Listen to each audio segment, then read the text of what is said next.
এখানে কি হচ্ছে ভাই কিছুই বুঝতে পারতেছি না।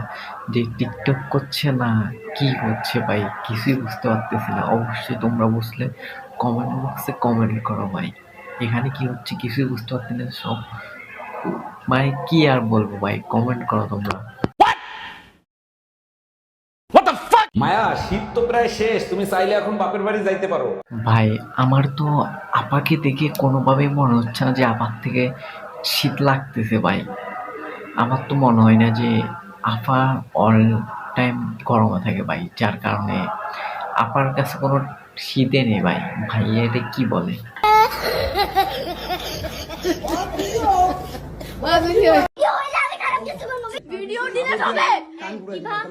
অবশেষে আপা কট খেয়ে গেল আর বলে যে ভিডিও করতো না। আপা অবশেষে কট খেয়ে গেল। তাহলে সবাই চারদিকে শুধু কট কট দেখতে পায় ভাই। তোমরা যারা রিলেশন করছো তারাও কট টট খাও, তাহলে একেবারে বিয়ে টিয়ে করে ফেলবে ভাই। দাওয়াত টাওয়াত দিবে আমাদের, আমরা একটু খাবো ভাই। प्यारी समझ गई।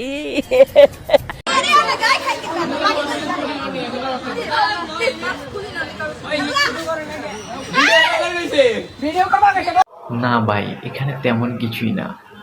আসলে মাস্কটা খুলে নেওয়া উচিত। এখন মানুষ করোনা ভাইরাস আসাতে মাস্ক ব্যবহার করতে, কিন্তু মানুষ এখন মাস্কটাকে সোয়াব তৈরি করে ফেলেছে, যার কারণে আমার মতো আর তোমার মতো মানুষগুলা আমরা সুন্দর সুন্দর মেয়ে দেখতে পাচ্ছি না ভাই। ঠিক কিনা? অবশ্যই কমেন্ট বক্সে কমেন্ট করো। तू समझा? हाँ। नहीं तू समझा नहीं। রাশিয়ান রাশিয়ান পরকে লিগা আমগো কুমিল্লা হোক কুমিল্লার মাইয়ারা এমনি এক একটা রাশিয়ান। আসলে ভাই টিকটকে ঢুকলে শুধু রাশিয়ান রাশিয়ান শুনতে পাই। কয়দিন আগে বরিশালের মেয়েরা বলে যে আমরা রাশিয়ান, এখন কুমিল্লার মেয়েরাও বলে আমরা রাশিয়ান। কয়দিন পর ভাই দেখবো যে উগান্ডার মেয়েরাও বলে আমরা রাশিয়ান। মুরগি পুষবেন ডিম দিবে, গরু পুষবেন দুধ দিবে। আর টিকটকার ফুসবেন আপনাকে প্রতিদিন নতুন নতুন দিবে ভাই। सुकून का नाम सुना है? हाय हाय, इतना सुकून।